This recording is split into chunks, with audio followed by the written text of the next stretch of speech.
busy in that tone of voice. Did not frighten me.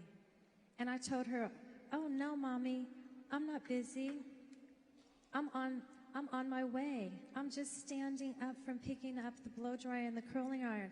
I'm on my way to your house.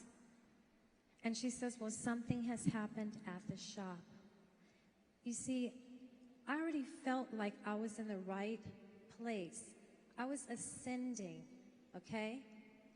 I have ascended, okay? You have to find a way to ascend also.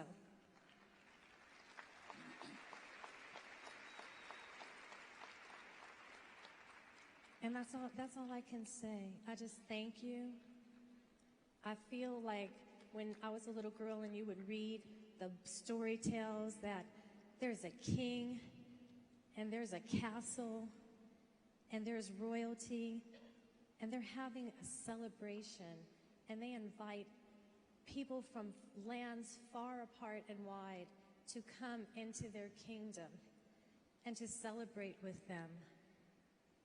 And I just thank you. I'm honored. And I know that if Ermias can look down on us, that he's very honored also. He was very humble. And I'm just glad that the legacy of love that my mother started and that she passed on to me, that I passed on to my son, and since he was in the public arena, that he passed some of the love in his heart into the love that's in your hearts.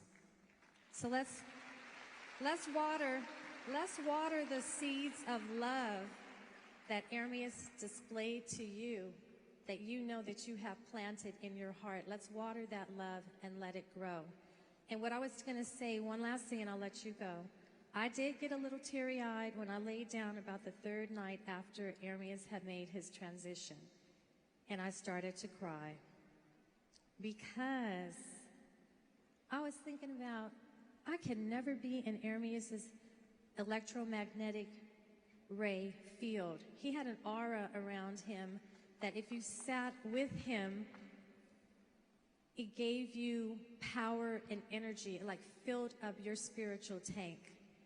So that when I left and went to work and whatever, I was in the world for the next week, he had left something with me. And so I'm sad.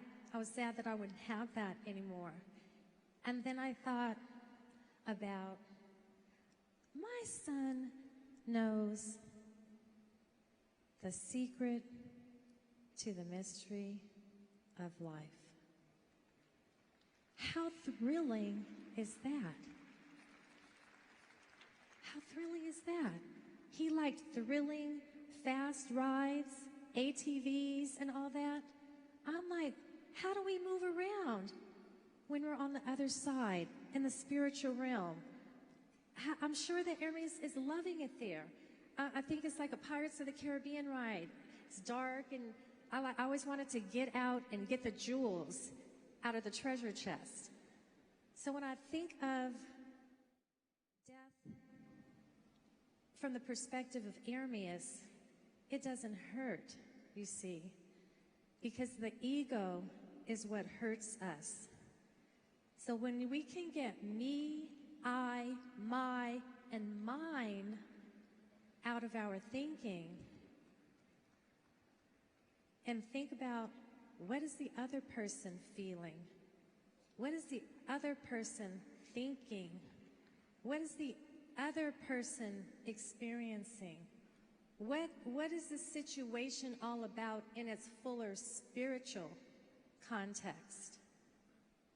Then it makes the pains that we experience as human beings on the road of life that we travel a lot easier to handle.